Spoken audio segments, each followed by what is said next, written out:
านกำลังรับฟังสถานีวิทยุกระจายเสียงแห่งประเทศไทยจังหวัดลำพูน FM 95 เมกะเฮิรตซ์ขอนำทุกท่านเข้าสู่รายการคุยเฟื่องเรื่องเกษตรลำพูน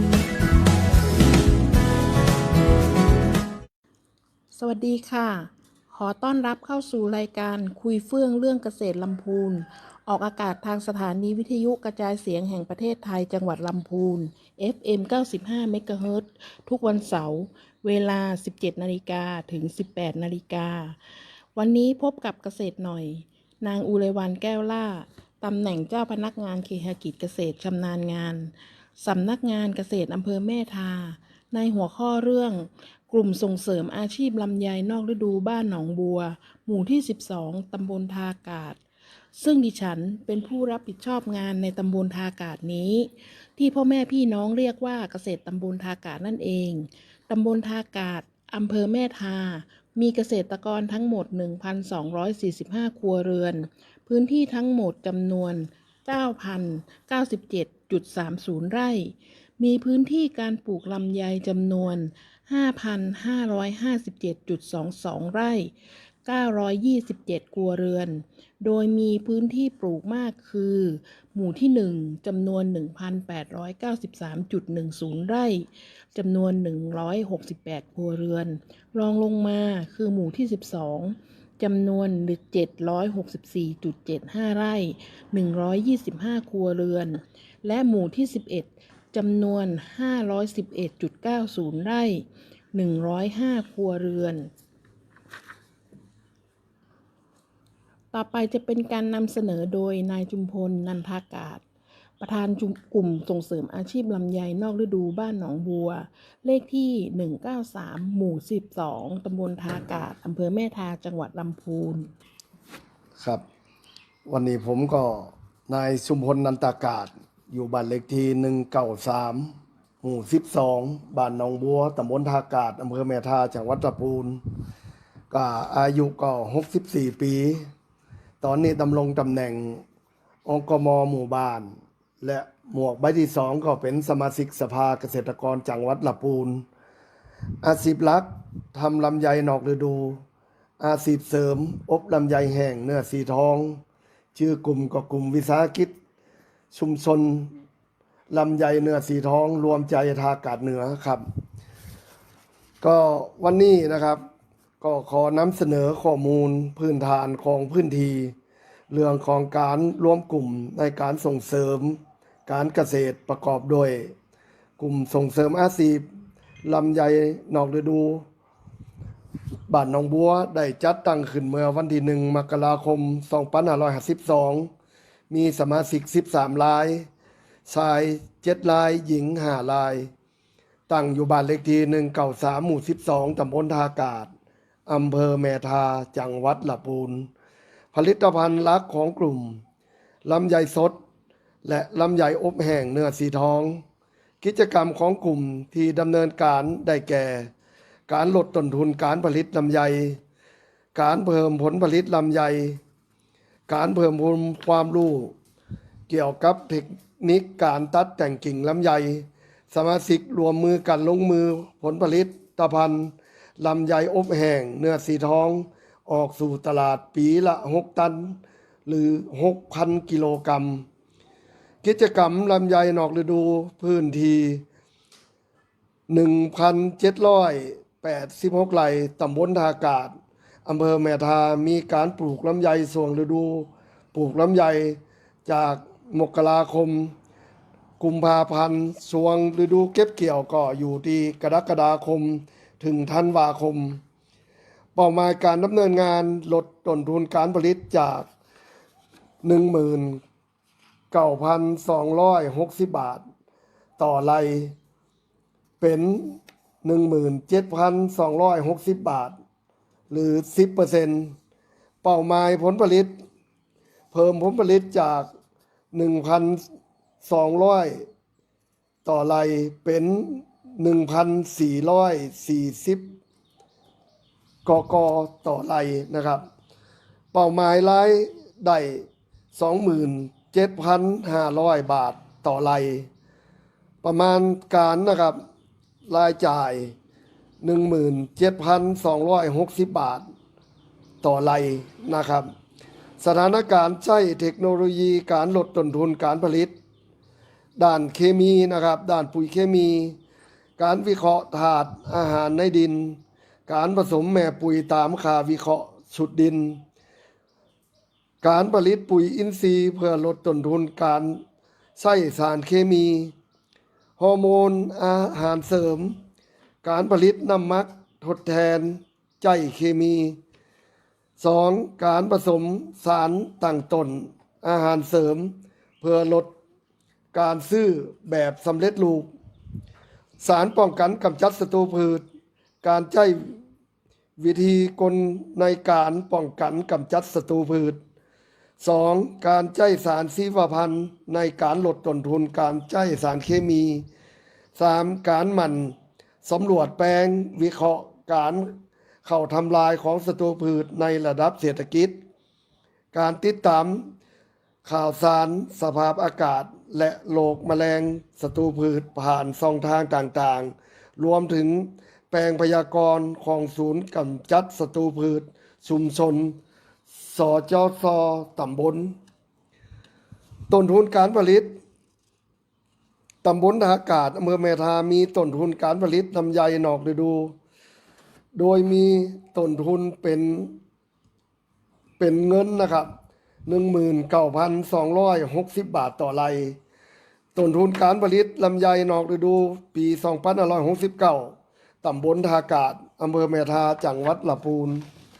ต้นทุนการผลิตนะครับ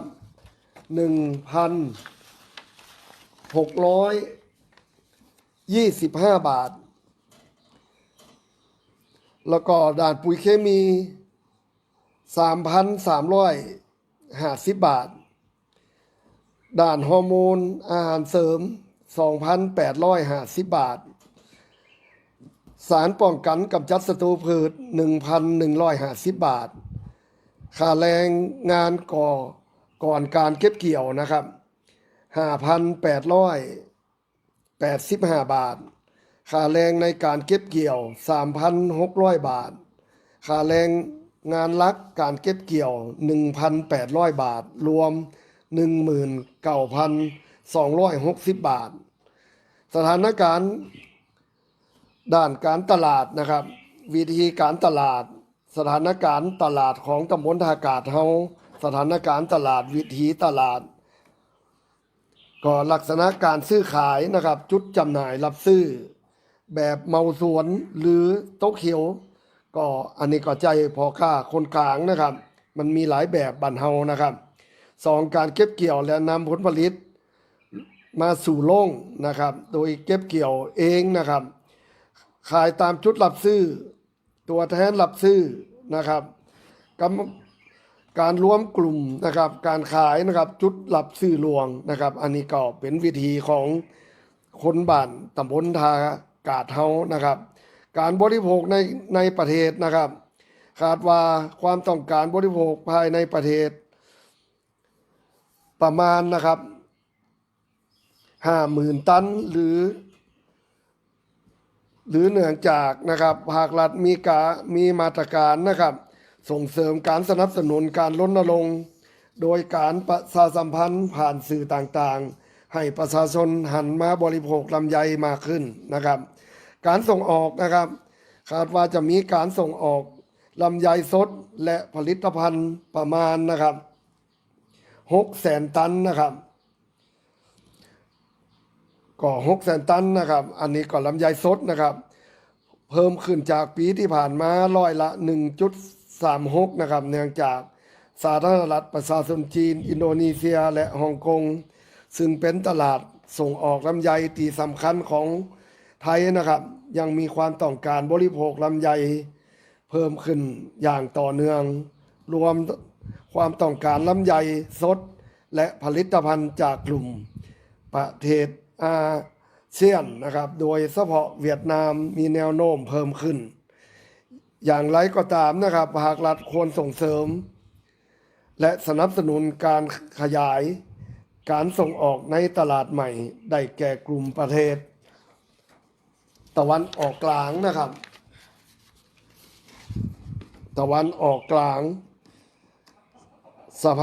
ภาพยุโรปนะครับสหรัฐอเมริกาออสเตรเลียเป็นต้นนะครับเพื่อลดการพึ่งพิงจากตลาดสาธารณรัฐประชาชนจีนซึ่งเป็นตลาดหลักของไทยนะครับการบริโภคลำไยภายในประเทศมีอัตราเพิ่มขึ้นนะครับร้อยละ 17.79 ในช่วง5 ปีแสดงว่าตลาดลำไยในประเทศค่อนข้างสดใสประกอบกับภาครัฐมีมาตรการส่งเสริมสนับสนุนและรณรงค์โดยการประชาสัมพันธ์ผ่านสื่อต่างๆให้ประชาชนหันมาบริโภคลำไยมากขึ้นและเมื่อเทียบสัดส่วนการบริโภคลำไยภายในประเทศกับการส่งออกจะเห็นว่าประเทศไทยมีการบริโภคลำไยเพียงร้อยละ 7.79 ต่อปีนะครับ2,557นะครับของผลการผลิตลำไยทั้งหมดซึ่งถือว่าน้อยมากนะครับและการขาดว่าความต้องการบริโภคลำไยภายในประเทศนะครับประมาณ 50,000 ตันนะครับลักษณะการซื้อลำไยนะครับพ่อค้ามักเป็นผู้กำกับราคารับซื้อลำไยสดการขายลำไยสดของเกษตรกรภาคเหนือตอนบน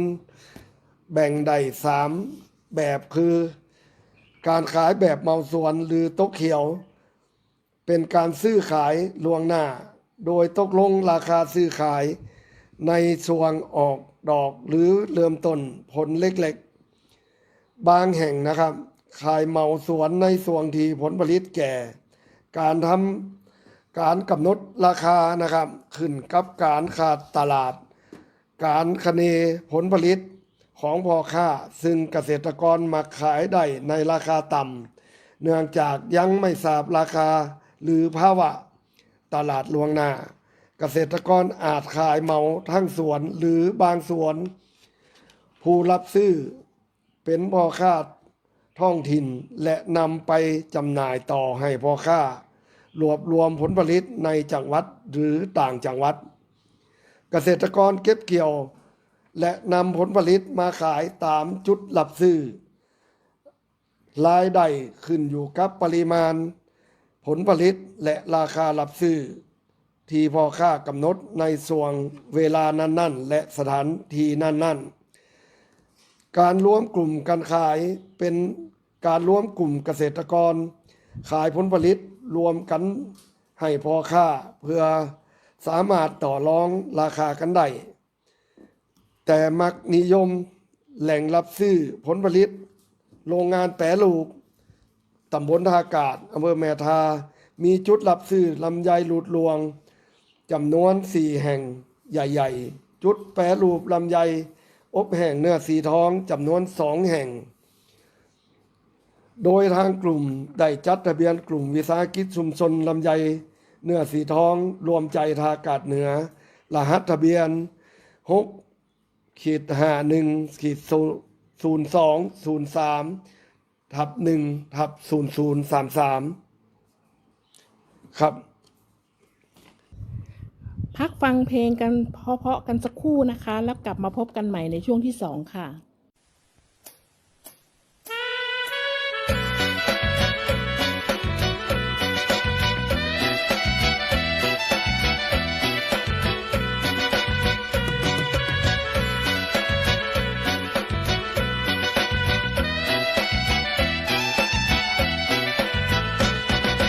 ยองบ่เคยอยู่ต่ำมาตะไผขึ้นยำตึงวิทย์ขึ้นยองคุณยองบ่เคยอยู่ต่ำมาตะไผขึ้นยำตึงวิทย์ขึ้นยองโตข่อยจะรำบารณาคือปีป่าหน้าอาเป็นภาษาคำยองบ้านข่อยสมัยตะก่อนข่อยปิ้นละอ่อนก็จำได้พองที่ปอหือไปเล่งโง่ตะปะคาปะโคปาแงะแม่น้องเมื่อแรงไล่โง่เข้าแรงเกถือโง่แม่แดงยำติ้นชุนปองอยู่มาบ่เมินเต่าใดพอมาตายเป็นโลกหลังกองอินดูละอ่อนยองกินดีอินดูละอ่อนยอง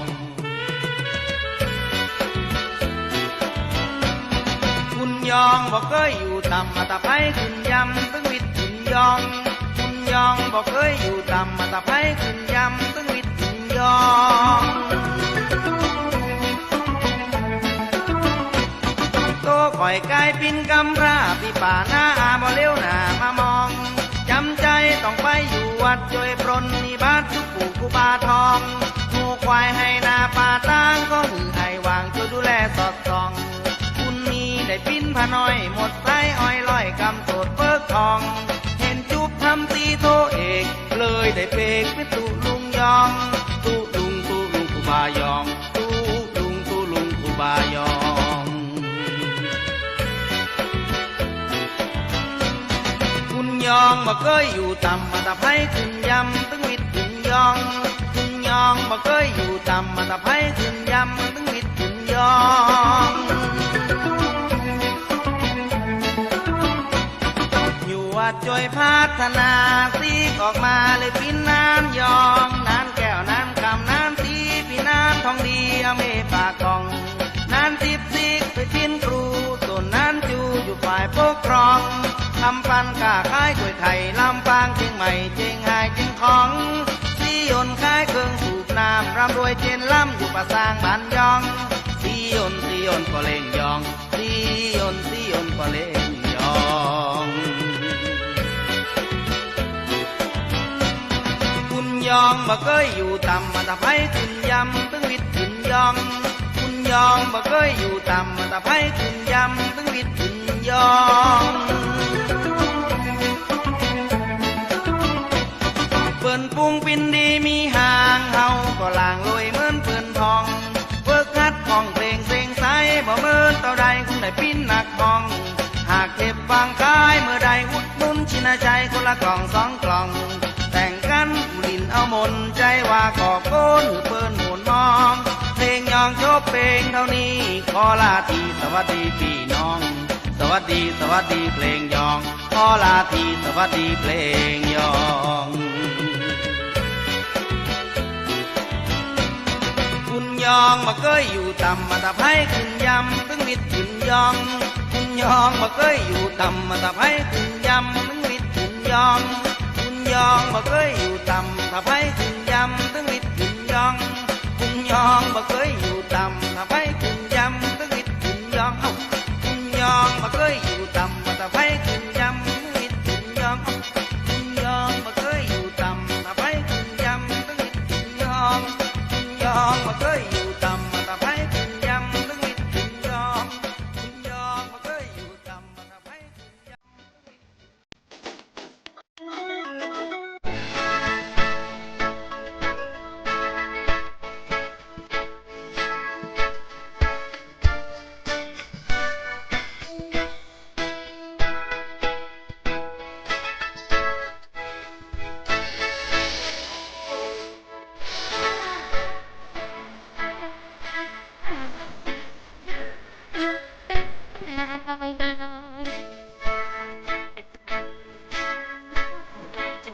đòi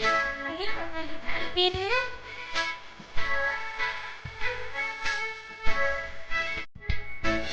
tố hỏi con gái pin cạp chị có thể vào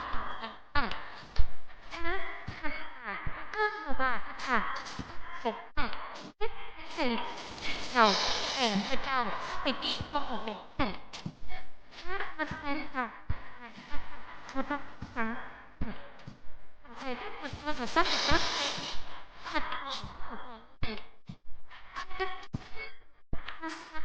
Sen đi hành động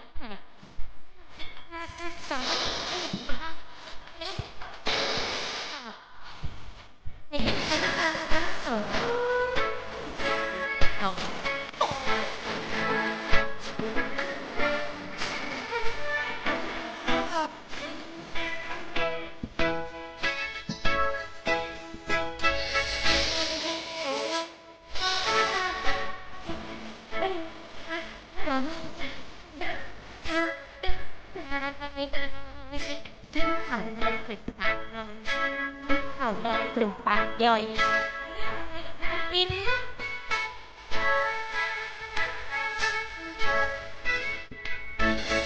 năm ngày này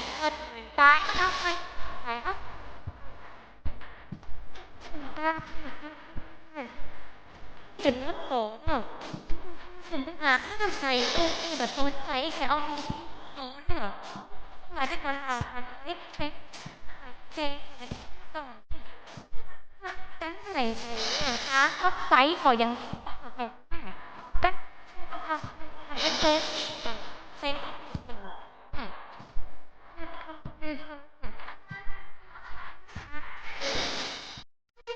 ปิ้งมือปิ้งมือ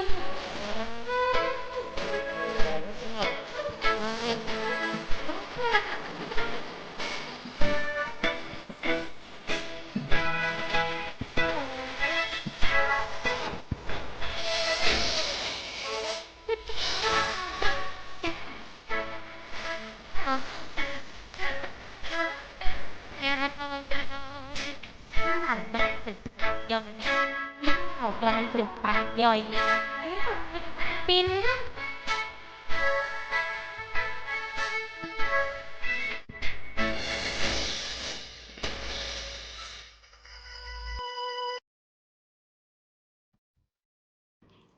กลับมาพบกันในช่วงที่2กันต่อนะคะค่ะช่วงที่2นี้เกษตรหน่อยจะเล่าถึงงานส่งเสริมการเกษตรในตำบลที่เกษตรหน่อยและทีมงานสำนักงานเกษตรอำเภอแม่ทาได้เข้าไปดำเนินการงานเด่นที่ดำเนินการจะให้พ่อหลวงชุมพลเล่าเกี่ยวกับเทคนิคการตัดแต่งกิ่งลำไยแบบตัดยอดนอกฤดูค่ะครับในช่วงที่2นี่นะครับก็เป็นการเพื่อเป็นการลดต้นทุนการผลิตลำไยการเพิ่มผลผลิตลำไยหลังจากการเก็บเกี่ยวผลิตเสร็จเรียบร้อยเราก็จะมีการทำการตัดแต่งกิ่งโดยตัดแต่งกิ่งเหมือนกับการตัดแต่งแบบอื่นคือตัดแต่งกิ่งที่เป็นโรคกิ่งซ่อนหรือกิ่งที่ไม่สมบูรณ์ออกแต่การตัดแต่งกิ่งแบบตัดยอดลึกเข้ามาประมาณ1 ฟุตจากนั้นจะใช้ปุ๋ยยูเรียต้นหนึ่งประมาณ 2-3 กิโลกรัมต่อต้นเพื่อเล็งให้ต้นแตกใบอ่อนหลังการแตกใบอ่อนชุดแรกประมาณ45 วันก็จะทำการแตกกิ่งอีกครั้งโดยตัดแต่งกิ่งที่แตกออกมาเป็นกระจุกออกเพื่อให้ทรงภูมิใบโปร่งแล้วฉีดพ่นด้วยฮอร์โมนบำรุงใบเพื่อเล็งให้ลำไยแตกใบอ่อนสุดที่2หลังจากสุดที่2มีความแก่ให้ฉีดพ่นด้วยปุ๋ยสูตร0052หรือ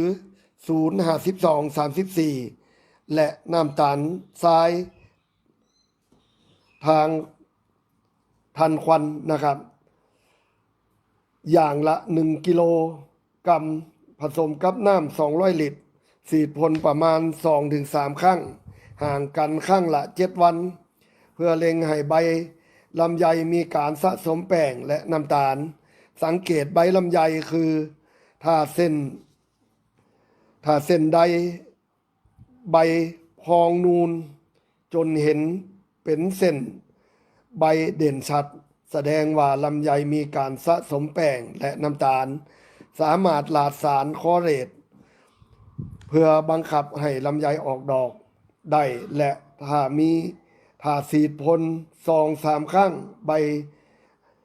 ลำไยแล้วแต่เส้นใบลำไยยังไม่พอกพูนแสดงว่าลำไยยังสะสมแป้งและน้ำตาลบาดเพียงพอจะต้องทำการฉีดพ่นต่อไปอีกสัก2 ครั้งจนกว่าเส้นใบจะพองนูนก็จึงสามารถที่จะหลาดสารบังคับลำไยออกดอกได้ข้อดีของการตัดแต่งกิ่งแบบตัดยอดเพื่อทำลำไยนอกฤดู1นะครับทำลำไยนะครับออกดอกพร้อมกันทั้งต้น2นะครับได้ลำไยผลใหญ่ได้มาตรฐานทรงภูมินะครับ3ทรงภูมิดูแลง่ายรักษาง่ายข้อจำกัดนะครับก็1นะครับควรตัดยอดในฤดูฝนยอดที่จะสมบูรณ์มากอากาศบ่ร้อนนะครับ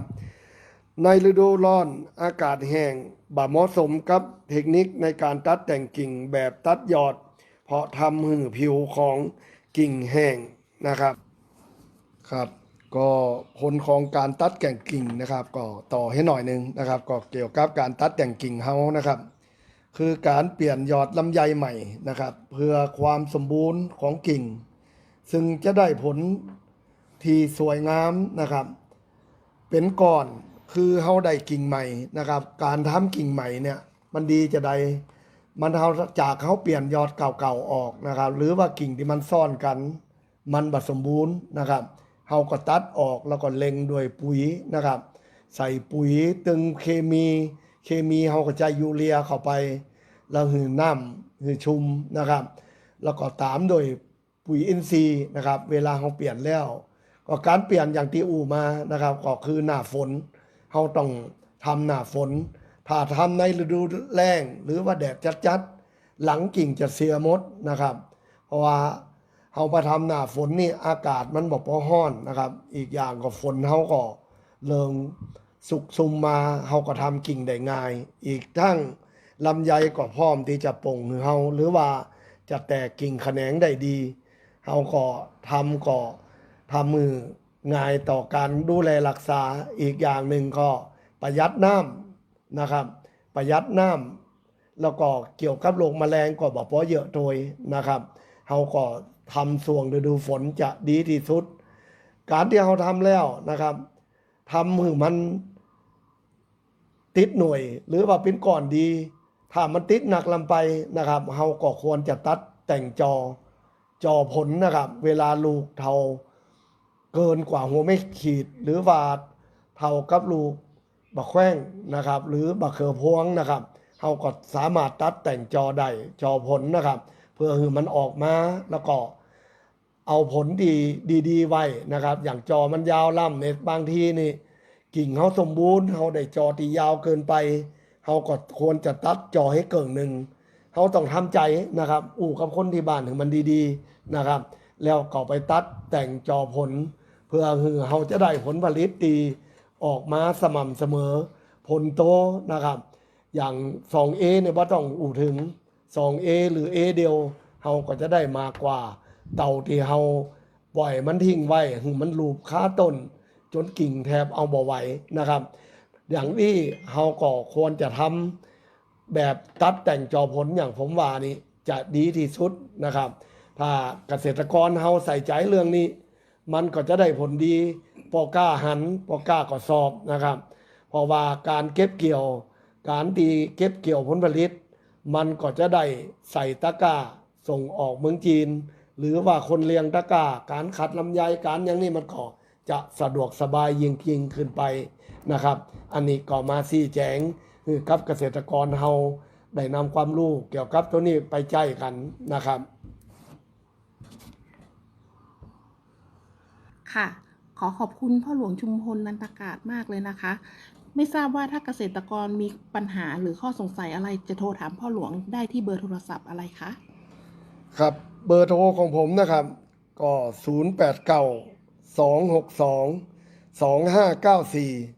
ก็สามารถจะโทรได้นะครับตามนี้นะครับโทรได้ทุกเวลาไหมคะก็บ่ทุกเวลานะครับเว้นตอนกลางคืนนะครับแล้วก็ห้ามยืมสตังค์นะครับนอกนั้นโทรได้หมดนะครับสามารถปรึกษาทางการเกษตรได้นะครับครับขอบคุณครับพักฟังเพลงเพราะๆกันสักครู่นะคะแล้วกลับมาพบกันในช่วงที่3ต่อไปค่ะ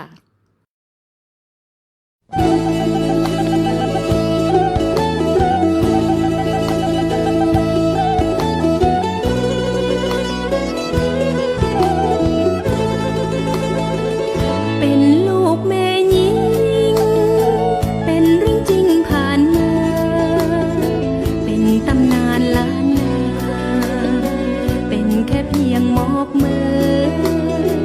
็นแค่เพียงดอกไม้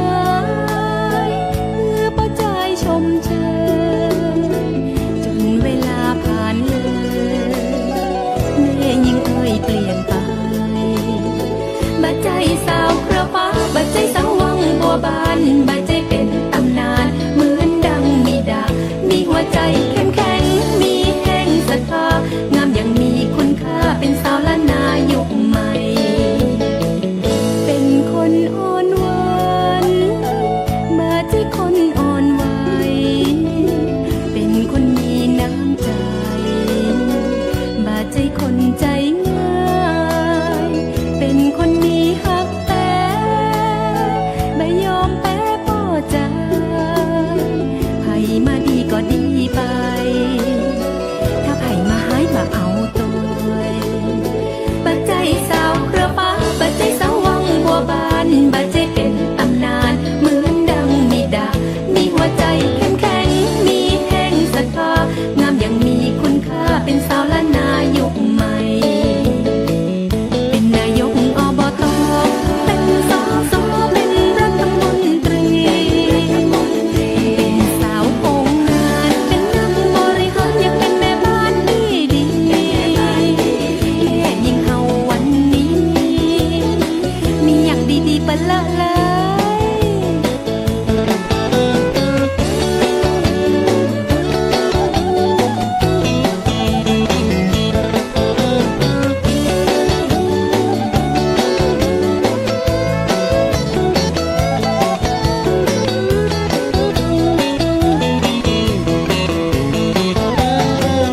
เป็นคนอ่อนหวานมาที่คนอ่อนไหวเป็นคนมีน้ำใจบาดใจคนใจง่ายเป็นคนมีฮักแต่ไม่ยอมแพ้ป่อใจไผมาดีก็ดีไปถ้าไผมาหายมาเอาตัวบาดใจสาวเครือฟ้าบาดใจสาววังบัวบานบาดใจเป็นตำนานเหมือนดังมีดามีหัวใจเข้มแข็งมีแห่งศรัทธางามอย่างมีคุณค่าเป็นสาวละนายกใหม่เป็นนายกอบตเป็นสสเป็นรัฐมนตรีเป็นสาวโรงงานเป็นนักบริหารอยากเป็นแม่บ้านที่ดีแค่ยิ่งเฮาวันนี้มีอย่างดีๆเปนเลอะเลยบาดใจสาวเครือฟ้าบาดใจสาววังบัวบานบาดใจเป็นตำนานเหมือนดังมีดามี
ลับมาพบกัน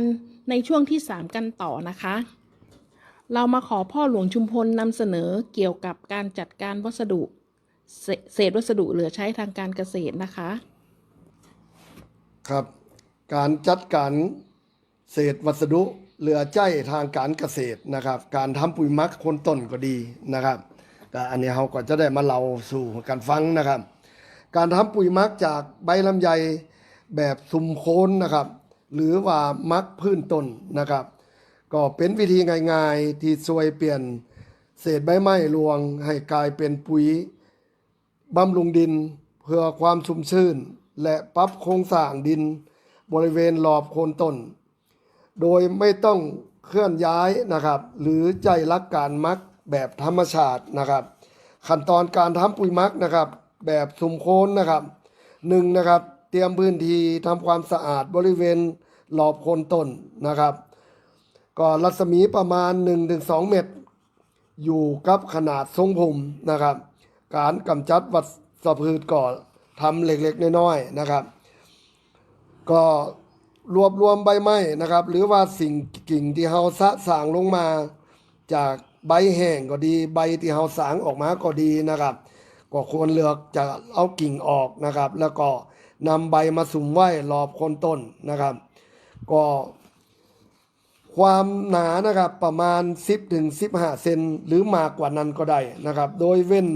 ระยะห่างจากลำต้นเล็กน้อยเพื่อป้องกันความชื้นที่อาจทำให้โคนต้นเน่านะครับหรือว่าอับชื้นลำไปนะครับก็เพิ่มสารเร่งการย่อยสลายนะครับไนโตรเจนนะครับโรยทับโดยมูลสัตว์นะครับเช่นขี้วัวหรือขี้ไก่ในอัตราส่วนใบไม้ 3-4 ส่วนต่อมูลสัตว์1ส่วนนะครับหรือว่าต้นหนึ่งก็ใจประมาณนะครับถ้าต้นใหญ่ก็ใจมูลสัตว์ก็ประมาณ1กระสอบนะครับหรือว่า1ไตนะครับก็เพิ่มความชื้นนะครับลดน้ำให้ซุ่มนะครับแต่ไม่ถึงกับแฉะเกินไปนะครับจุลินทรีย์ในมูลสัตว์จะเริ่มกระบวนการย่อยสลายใบไม้นะครับหลังจากที่เฮาก็เปิดสปริงเกอร์ใส่นะครับก็คุมทับนะครับเพื่อรักษาความชื้นนะครับเฮาก็น้ำนะครับประมาณ7 วันหรือว่า5 วันก็ได้นะครับสามารถนำเศษฟางเศษหญ้าหรือเศษใบไม้สดมาคุมทับด้วยด้านบนอีกชั้นยิ่งดีนะครับเพื่อป้องกันไม่ให้ใบไม้แห้งปิวนะครับหรือว่าโดนลมโดนอย่างเวลามันแห้งมันจะเบาขึ้นนะครับและเก็บความชื้นไว้ได้นานขึ้นข้อดีของการคุ้มโคนนะครับ1นะครับประหยัดแรงงานไม่ต้องพลิกกลับกองปุ๋ยนะครับปล่อยให้ย่อยสลายตามธรรมชาตินะครับก็เนื่องจากเฮาฟันลงมาแล้วเฮาแต่งกิ่งลงมาแล้วเฮาบ่ต้องไปเผาหรือมันเกิดมลภาวะเป็นพิษนะครับก็เฮาก็สามารถทำกองปุ๋ยมัดใต้โคนต้นได้นะครับก็รักษาความชื้นนะครับช่วยเก็บความชื้นในหน้าดินนะครับทำให้ดินจุ่มทำให้โคนต้นนะครับเปียกชื้นด้วยน้ำแล้วก็มีปุ๋ยการย่อยสลายของถาดอาหารในอย่างต่างๆนะครับปรับปรุงดินเมื่อผ่านไปนะครับใบไม้จะกลายเป็นหิวมัดนะครับซึ่งเป็นปุ๋ยอินทรีย์ที่อุดมสมบูรณ์หลากพืชสามารถดูดถาดอาหารไปใจได้ทันทีนะครับก็อันนี้ก็ในช่วงที่3นี้นะครับก็นำเสนอนะครับขอนำเสนอเกี่ยวกับการทำลำไยอบแห้งคือเป็นขั้นตอนจากลำไยล้นตลาดก็ดีหรือลำไยออกหนักเกินไปก็ดีนะครับการทำลำไยอบแห้งเนื้อสีทองนะครับก็อันนี้ก็สำหรับผู้ที่รู้แล้วก็ฟังโดยก็ได้นะครับสำหรับก็เห็นรู้คนที่เพิ่นยังบ่ฮู้คำเตือนะครับก็สามารถจะติดตามรับฟังกันได้นะครับการทำลำไยอบแห้งเนื้อสีทองนะครับเริ่มจากการคัดเลือกลำไยพันธุ์อีดอนะครับอีดอแกะเปลือกและคว้านเอาเม็ดนะครับออกอย่างระมัดระวังนำเนื้อลำไยที่ได้ไปเรียงใส่ในตะแกรงหรือกระด้งนะครับอบเตาที่มีอุณหภูมิประมาณ 60-70 องศาเป็นเวลา 8-10 ชั่วโมงนะครับจนแห้งสนิทและได้สีเหลืองทองสวยงามนะครับ ก็ขั้นตอนนะครับการทำลำไยอบแห้งเนื้อสีทองนะครับ1นะครับการเต็มวัตถุดิบนะครับคัดเลือกผลผลิตควรใช้ลำไยพันธุ์อีดอเนื่องจากมีลักษณะเด่นคือผลใหญ่เนื้อหนาเม็ดเล็กและเนื้อหล่อนง่ายนะครับเหมาะกับการอบแห้งนะครับทำความสะอาดล้างผลลำไยให้สะอาด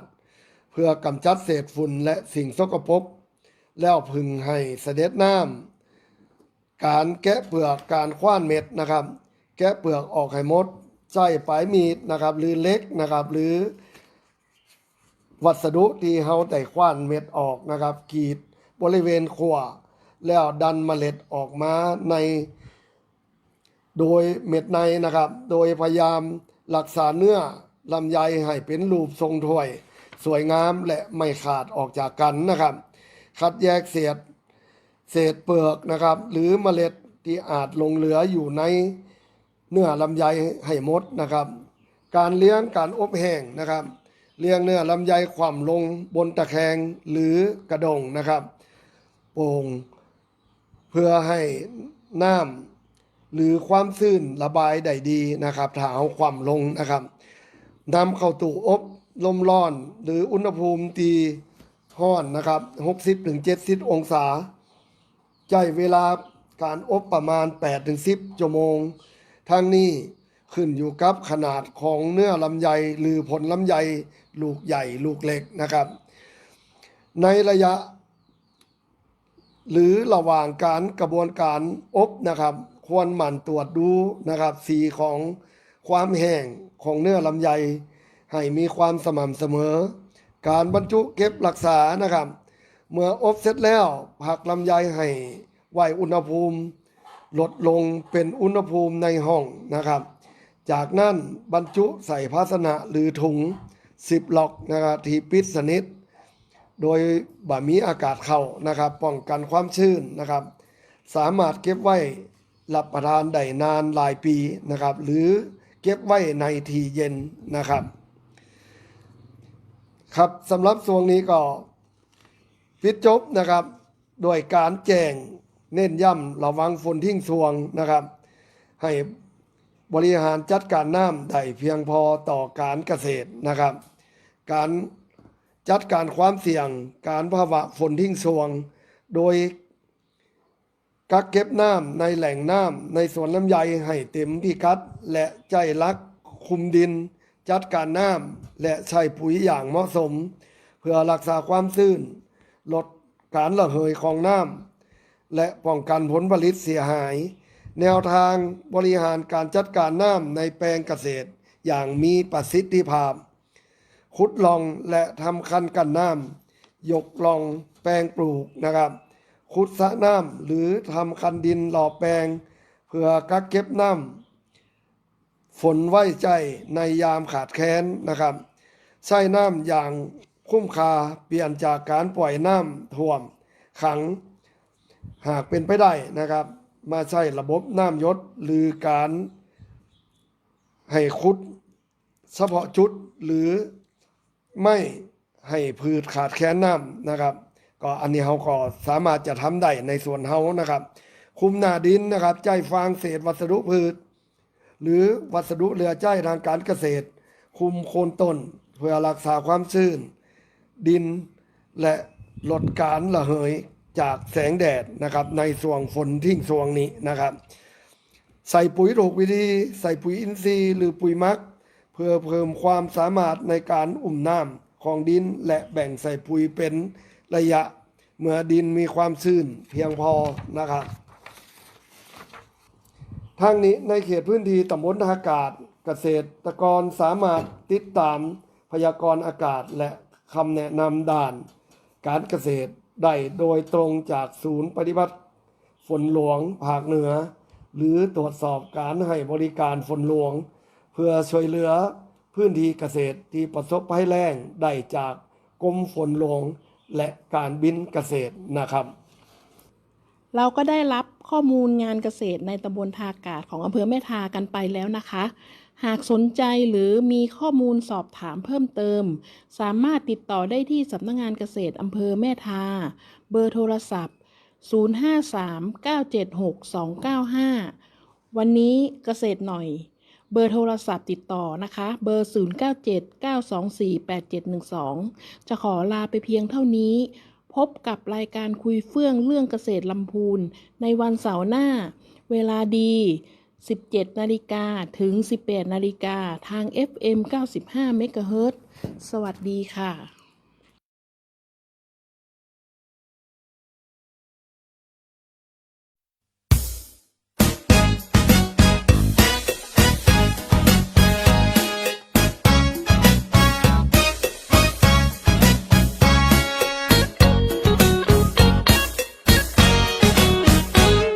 เด็กเอ๋ยเจ้าเด็กน้อยความรู้ยังด้อยเร่งมันศึกษาเด็กเอ๋ยเจ้าเด็กน้อยความรู้ยังด้อยเร่งมันศึกษาร่างกายต้องสมบูรณ์จะได้เพิ่มพูนสติปัญญากินนอนแล้วก็เรียนตั้งใจภาคเพียรไปหาวิชา ละอ่อนสมัยนี้โดนคนใหญ่เอาเปรียบเนาะ เอาเปรียบเรื่องอะไรอย่างกะ ยกตัวอย่างเรื่องกินข้าวละอ่อนกินนักก็โดนคนใหญ่แหวะกินมาเพื่อต้องไว้กินน้ำพ่อง กินนักหลับดีขี้คานอี้วะ อันกะ แล้วถ้าคนใหญ่กินเหรอเปิ้นจะว่าอย่างใดเปิ้นท้องว่าเจริญอาหาร ตายแบบปอตัวฮ่าฮิว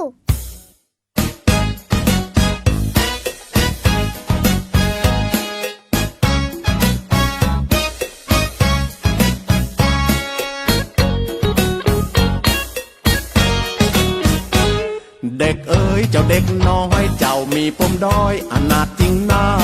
เด็กเอ๋ยเจ้าเด็กน้อยเจ้ามีปมด้อยอนาถจริงนาสังคมไม่เท่ากันแบ่งชนแบ่งชั้นแบ่งฝักแบ่งฟ้ารวยจนแตกต่างกันแบ่งคุณแบ่งชั้นแบ่งโลกมายา ลูกคนตู้กับลูกคนรวยมันแตกต่างกันเนาะ มันแตกต่างกันอย่างไรกะ แตกต่างกะถ้าเปิ้นหูว่าเป็นลูกคนรวยเปิ้นจะเอามือลูบที่หัวละอ่อนน่าฮักเนาะใหญ่แม่มีแววจะได้ดิบได้ดีเป็นใหญ่เป็นโตเด้อ อ้าวก็แล้วอย่างเธอล่ะ อ๋อลูกคนตุกนะกะถ้าคนใหญ่หันเปิ้นจะเอามือตบหัวโป๊ะแล้วก็เอกใส่ว่าป้อไปหน่อยวะ ตั้งกันแต่เนาะ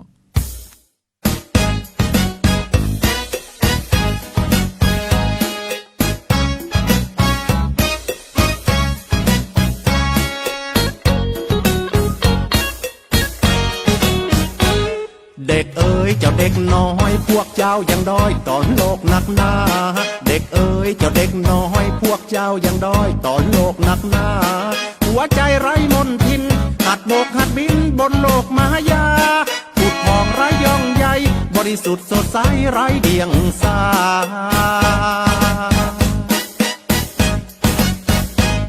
มีละอ่อนอยู่คนหนึ่งแม่เปิ้นฝากส่งขึ้นรถทัวร์ที่จังหวัดเชียงใหม่แม่ละอ่อนสั่งคนขับรถว่าไอ้เจ้าถ้าถึงอยุธยาห้องลูกเจ้าลูกกำเนิดระหว่างที่รถวิ่งปะนั้นละอ่อนกับลูกถามว่านะถึงอยุธยาหรือยัง คนขับรถก็บอกว่ามันมาถึงเตื้อถ้าถึงแล้วจะบอก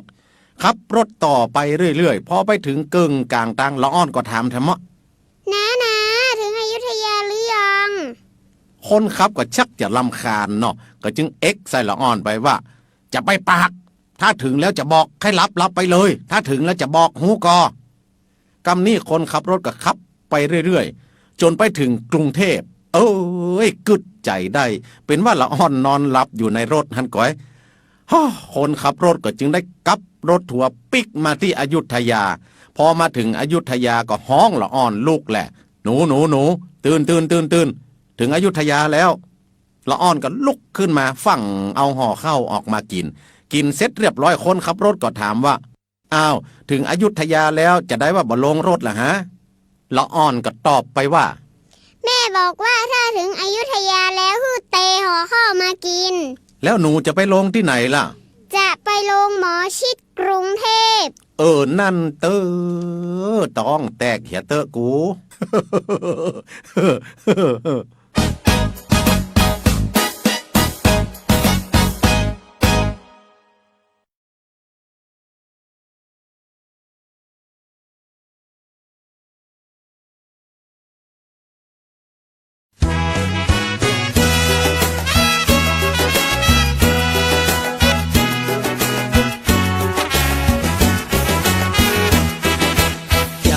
อยู่แห่งใดตั้งใดก็เงียบก็เหงาก็เลยหาเที่ยมาเล่าคือหมู่เฮาได้ใครหัวม่วนงานเรียกอยู่ในสมองรับรองจะหายทันควัน มาไขหัวหันไรฟันสนุกม่วนงานอายุมันยืนยาวเจียต่อไปนี้เฮอชื่อเรื่องว่าหมูขี้เปียจำตางเมินละเปิ้นเล่าเฮอฟังมีพ่อกาหมูคนหนึ่งสมมุติชื่อว่าไอ้สวัสดิ์เฮ้นอไอ้สวัสดิ์นี่จะซื้อหมูตั้งรอบนอกแล้วเอาไปขายในเวียงที่กาดธานินเป็นประจำตึงวันนี้ก็เหมือนกันไอ้สวัสดิ์นำหมู5-6-7 ตัวไปขายในเวียงในกลวยหมูนั่นก็มีหมูขี้เปียติดไปตัวหนึ่ง5-6-7 ตัวได้ขายหมดเหลือหมูขี้เปียไม่ได้ขายก็เอาปีกล่องมาบ้านตกวันพุกเอาหมูใหม่ไปแถม5-6-7 ตัวก็เอาหมูขี้เปียติดไปตัวแถมไปขายที่กาดธานินในเวียงปุ่นโหขายหมูนั้นหมดก็เหลือหมูขี้เปียตัวเดียวปิกมาบ้านเหมือนเดิมจนปอด้องปอผอมมีอยู่คืนหนึ่งหมูขี้เปียสดออกจากกลวยหมูไปทางใดกับบ่ฮู้ไอ้วัดลุกมาเสาะหาตาใดตึงบ่ปะก็จึงเอาหมูแถม5-6 ตัวที่เตรียมไว้เข้าไปขายที่กาดธานินในเมืองพอไปถึงที่กาดธานินโอ้นั่นเตอะหมูขี้เปียตัวนั้นสดออกปืนโตมาแกว้งหางดอกแดกไว้ มันน่าจะจำตางเนาะขึ้นล่องตึงวันเลิงลำไปพอมันหูว่าเจ้ามันมาถึงกาดมันก็ฟังมาขอโทษแล้วมันกลัวเจ้าของจะทำโทษก็เลยไปลบซ่อนตัวอยู่ในกระเป๋าพุ่นเรื่องนี้จะแต้กะบะแต้กะเปิ้นว่ามาผมประพันธ์ก็ว่าไปอันนั้นเนอ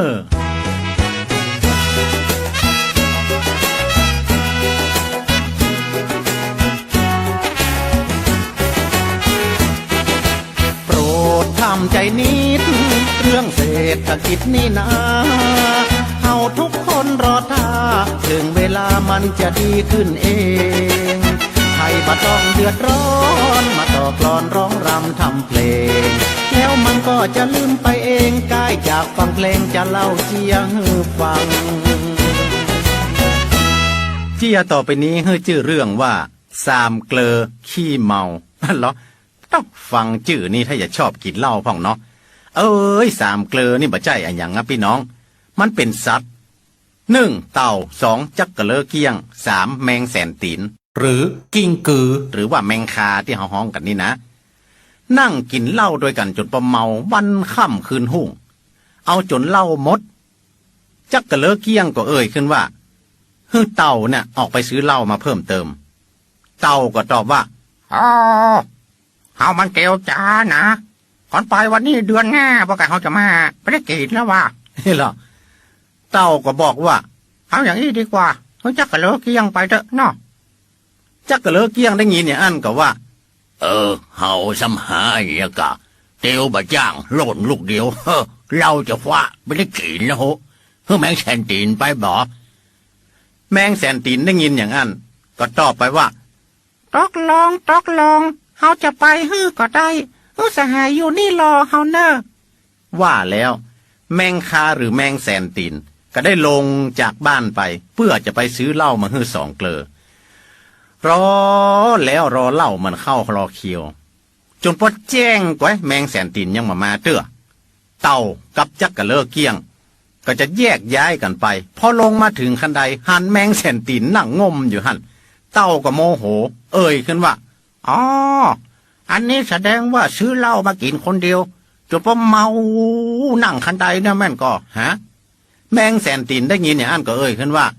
บัดใจรอจะไปเข้าใจเฮาผิดกะเฮามัวงมใส่เกิบไปแล้วสักเตื้อเนี่ยใส่เกิบอย่างคืนหุ่งก็เฮามีตั้งแสนตีนก็รู้สหาย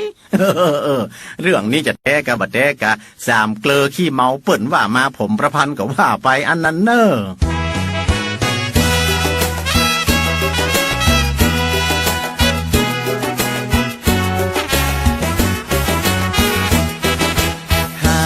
วันได้มอ